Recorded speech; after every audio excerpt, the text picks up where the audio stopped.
I've been contemplating making this video for days. I've talked myself out of it. I've told myself why it's stupid or why I shouldn't or why who cares, like keep it to yourself, blah blah blah. And I'm finally doing it. I'm finally after weeks of just like you should do it, you should do it. I'm gonna do it. Um and what kind of sparked everything was this week marks my third year at my job. And it's interesting for me because hold on, water. It's interesting for me because this is the longest job I have ever had. And I know that's not saying much. It's only 3 years. It's not saying much. It's only 3 years, but I was the type of person where I was like, screw a job. I don't need one. I can make money off of music and I'm going to be the biggest star in the world and producer, engineer, artist. And life happens and you end up where you end up. So truthfully, I wanted to kind of talk about that, like how it all started and where it went. Right, when I was younger, I fell into, number one, online games and computers and stuff. I would break apart like my dad's old computer and try to put it back together, or even like learn the bits and pieces and parts.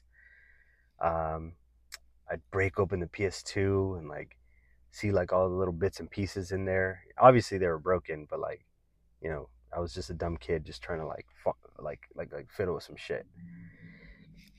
I almost said fondle. Weird. Um, I got into like online gaming, like Maple Story and Endless, Guns, Gunbound. Maple Story was like the main one, to be honest. Learning how to like install private servers. LimeWire was a thing. Pirating, cracking like programs and stuff. Um, as the years went on, it was like, okay, so I understand like computers. After a while, like I started picking it up. If I didn't say it already, I work in IT, I work in tech, and it was weird how everything formed because the last 10 years of my life was surrounded about around music, and through like gaming and stuff, and hang out with my friends, I found FL Studio and I saw that as like a video game. I saw that as like, oh, this could be cool, right? My friends used to make music. They used to like, freestyle and like go to the studio and stuff. And as much as I tried to get involved in that kind of thing, I'm just not good. I wasn't good at like the freestyling, like rapping thing. It just wasn't my thing. But I wanted to add value to them. Like, yo, I can be part of this group, or like, yo, like I can help. Like, this is fun. This could be cool.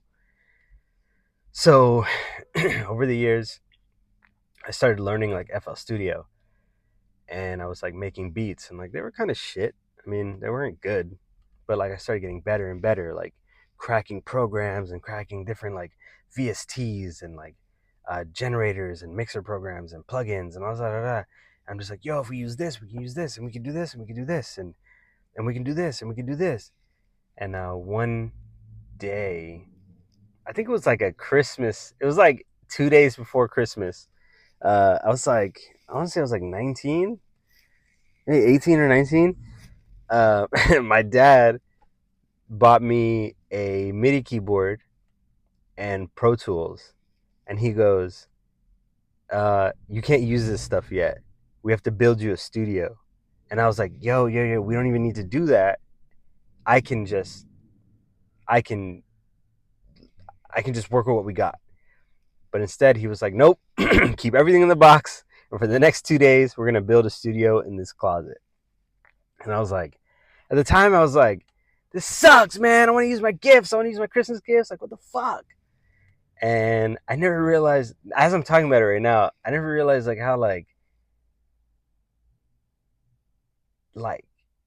influential to me, or influence. I never realized like how much like that influenced everything. So we had that computer, we had the MIDI keyboard, we had Pro Tools, we had the microphone. We built the studio, like a small little shit studio. It's probably like maybe like 4x6 or like 6x6 room. Is so shit. Uh, and I spent hours in there. I'm talking about from 19 to maybe 23. No, it's probably it had to be longer.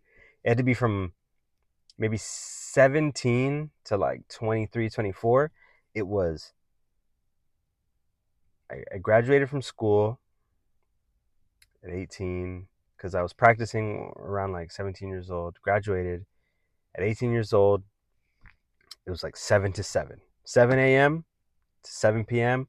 or 7 p.m. to 7 a.m. It was like 12 to like 20 hours in that little shitty studio. Um, I was just learning everything I could about mixing, about producing, about mastering, about um, how to get certain like programs to work with other programs, and like how to link these, and how to route sound, how to route audio, how to make if I can't even make it out of the top of my head, like how to code a VST or code like a virtual instrument, and different DAWs to use. And FL Studio does this, Reason does this, Reaper, Cubase, uh, what's the green one? Ableton. Pro Tools does this, and Mixcraft. Like I started off there and shit. It's pretty crazy. Um, and I never realized like that would be what kind of brought everything together to where I'm at now, right? Because we were making music and it was actually going really well. Like I think the most views on like a video was like maybe like 200K, something like that. We used to go like by the Nobodies. It was pretty cool. Me and my boy Matt Chris, if you guys want to check out his music. He used to go by MTFR. Um I'm like reminiscing hard. It's super funny. So I spent like 7 years of my life doing that. From like I started high school, but I locked in the first year I was out of high school. I dropped out of college and I was like, you know what? Like this music shit. I just got to do this music shit. Like, producing, engineering. Like, I will try to make music, but like, we'll see what's up. I was just making beats. I remember specifically, like, a friend of mine, actually, two friends of mine at the time, they told me that I need to, like, just, like, they didn't say, like, my beats were shit or anything, but they basically said, like, yo, like, stop telling us how to make music. Like, just fucking, basically, like, fucking do your job. Like, engineer and produce. And I remember I took that to heart and I was like, you know what? I'm just gonna do my own shit. And so I did. And I started making my own music. I formed a group with somebody that I thought was really dope, Matt. And, the music took the fuck off. It was crazy. At the time, we were on World Star Hip Hop, we were on Elevator Music. We helped start the fucking company that does Rolling Loud. At the time, they were going by Dope ENT or some shit like that. It was like Dope Inc. or some shit. Like, it was either Dope Inc., Dope ENT, or like Dope Established, like EST. It was one of them shits. Um, we opened up for like MGK and Stolly, fucking Schoolboy Q, Chief Keef. We toured with Ski Mask, X, Denzel. Fuck, we toured with other people too. I just can't remember. Flatbush Zombies, Earth Gang, Riff Raff, I think. There's a few people. Off the top of my head, I can't remember.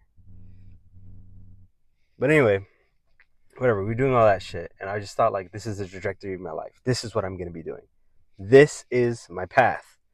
Music, engineering, audio. This is what I do. And I remember, it wasn't making us like tons of money or anything, but like we were getting traction. And I remember like at the peak of everything, my mom kind of forced me and my brothers to move to England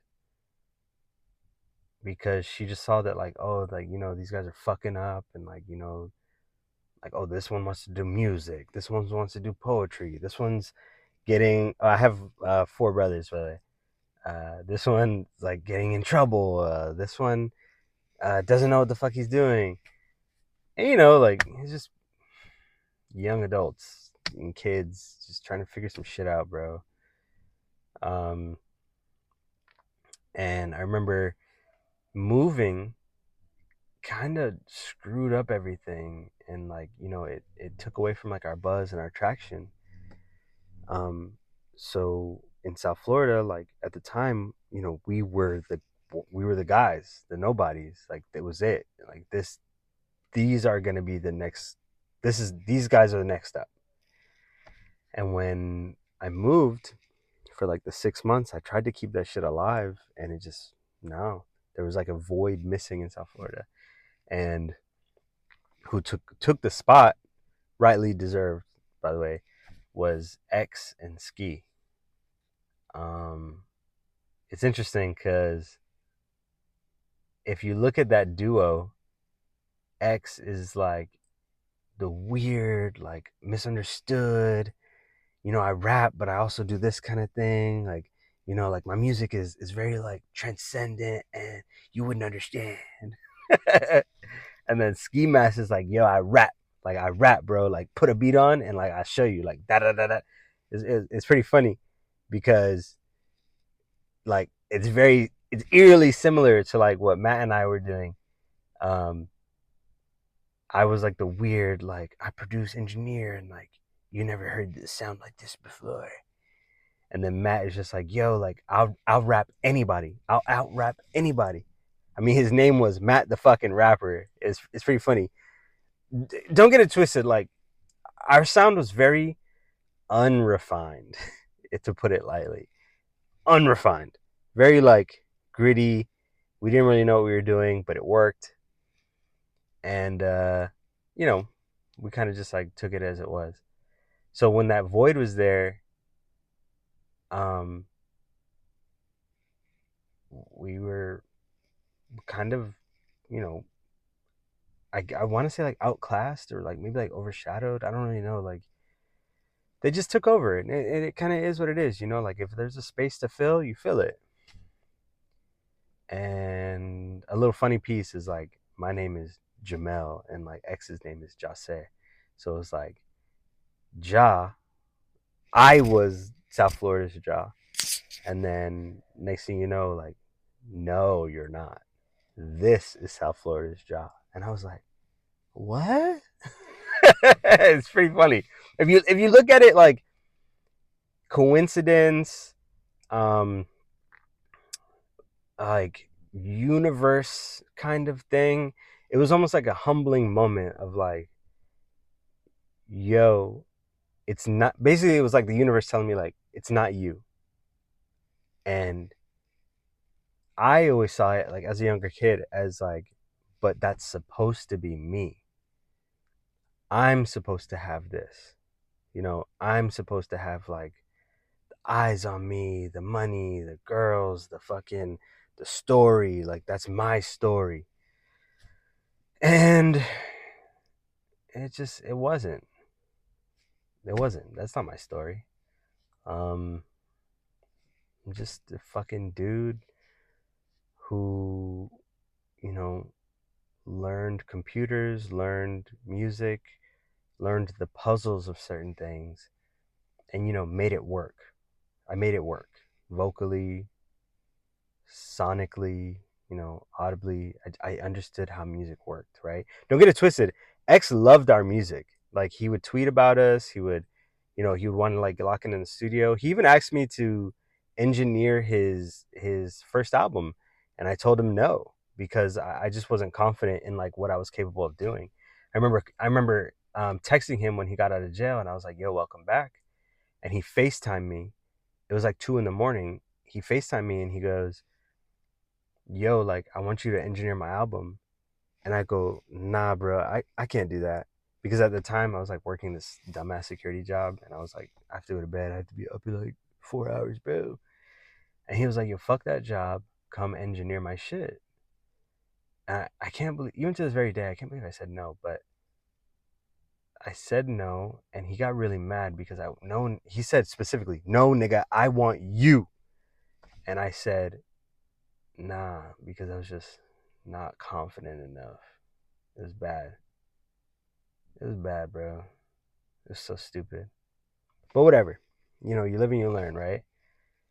So as the years go by, like we try to like revamp some shit and like get, music popping again. And it just didn't work, right? Um the sound was still there, but it's just like getting a buzz is just it's harder than people think. Before all that, like shock factor shit was there, like 6ix9ine, or like doing something crazy, or like looking super weird, like getting people to like notice your shit it was a little bit harder. Right now, like the bar is so high, like you damn near have to like shoot someone in the face and then like rap your music to the camera and be like, "Yo, I'm gonna go viral for this." At the time, like no, nobody was thinking like that because like we had brains. No offense to everybody, but anyway, anyway, the years go on, and I'm lost. I'm lost, bro. I'm like, damn, I really thought it was supposed to be this music shit. Like that was it. That was supposed to be me. Um, I don't know what to do now. I don't have any schooling. I have no experience. I have no like degree. I have nothing. I have nothing. Like I spent all this time like in a basement, and like I don't have any skills.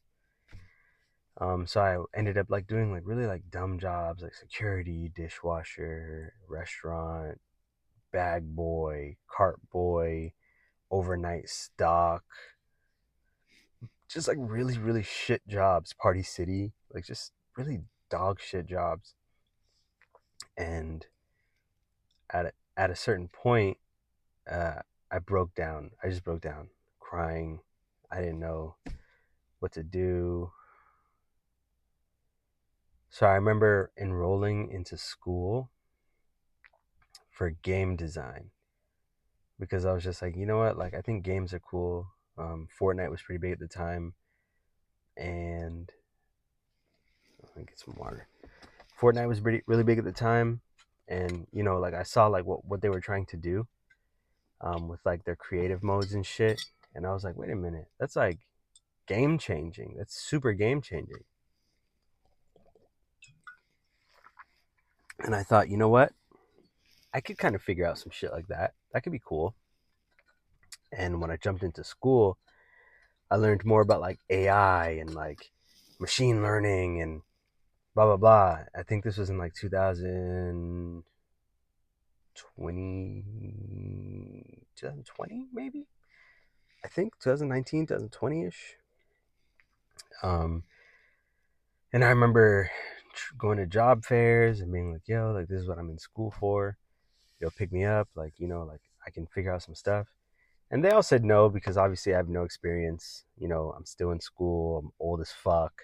Not old as fuck, but at the time I was like 24, I think. 24, 25ish. Um, no, actually, I wasn't 24, 25. I was 26, 27ish. And I'm gonna have to do the math on that. I don't even remember. Anyway, I'm fucking 31 now, right? So I couldn't find anything, and I just said, fuck it, bro. I'm just gonna apply for like whatever. I'm gonna apply for whatever. I started applying to all these places. I have no business, like specialist, like director, fucking manager. And I'm just like, yo, bro, who cares, bro? Who cares, bro? And then I landed on one, and I got a call, and they said, yo, why did you apply for this? You are super underqualified. And I go, I know. And the recruiter goes, but I do have something I think you'd be good at, based on like what I had. Like, this is my skill set. Like, I'm really trying to like break stuff down. Please trust me. Trust me. I know how to do stuff. And next thing you know, I get hired by this team of IT, and I'm like, wait a minute, this is kind of cool for this huge company. And then I get asked if I can do this job. Like, hey, we have this problem and we need somebody to figure this shit out. Can you? Or who's up to it? And I just go, I'll do it. Because at the time I was just like, look, I want to prove like whatever I can do. And it turned out that the fucking problem they were having was mainly audio issues. And I go, what? They're like, yeah, bro, you know, a lot of these people, like, number one, they can't figure it out. Number two, like, it's a little bit confusing, like the routing of everything, and the quality is bad, and like this and that. And I'm just like, I know how to do that. I'm good at that. So, oh, my bad. I'm sorry. I'm good at that. So I lock in, and I smash that shit, right? Like, I'm like I really really lock in for like 3-4 weeks. Like, yo, I have to learn this, I have this, I have to learn this, let me research this, let me check out this. And I end up doing really good at it. And slowly but surely, like, I just start fitting in. And the team is like actually like hype. Like, it's actually a really fun team. Like, it's an office job and shit.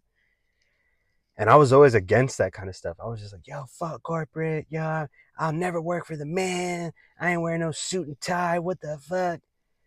Come to find out, like, I fucking work in an office, bro. And it's actually like fun. It's actually fun as fuck. Um, maybe I'm old, and like maybe that's why that applies, right? Like, oh, you're just like some old washed up dude who couldn't hack it, and like now you just find fun in like some monotonous shit. But like, nah, real shit. Like, the people are funny. Like, I fit in really well. Uh, yeah, majority of them are Spanish, so like I did have to mold a little bit, but it's just hype. Like, it's just hype, bro. It's just hype. It's probably like the most fun I've had in a really long time. Um, it does feel fulfilling in the sense of like figuring things out for certain people and like helping establish something, right? Number 3 or 4, whatever number point I'm on, I'm making the most money I've ever made before, which is amazing. I love that, especially with like a newborn, not newborn, but a 6 month old. Um, yeah, and I just hit my third year, bro. And it's just crazy how like all this shit works out, right? Like, it's just crazy. I don't know. It's so crazy. It's crazy. The rebellious, you know. I'm just remembering like the type of person I was like 10, 8, 7, 6 years ago.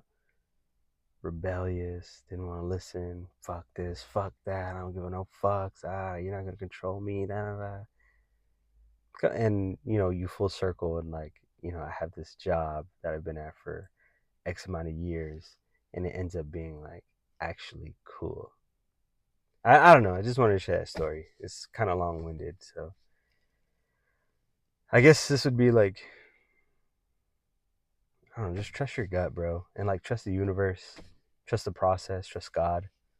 Shit works out, bro. Like, not everybody's gonna be like this superstar or like, you know, you know, fucking change the lives of the masses, right? But like, if you really think about it, like, if you change or influence one, two, three people around you in your life, like, you never really know like what that could like grow and like, you know, seep into. It could change the world for somebody else. And I don't know. I just wanted to share that story. So Damn, this shit is long. 25 minutes. Hope it was entertaining.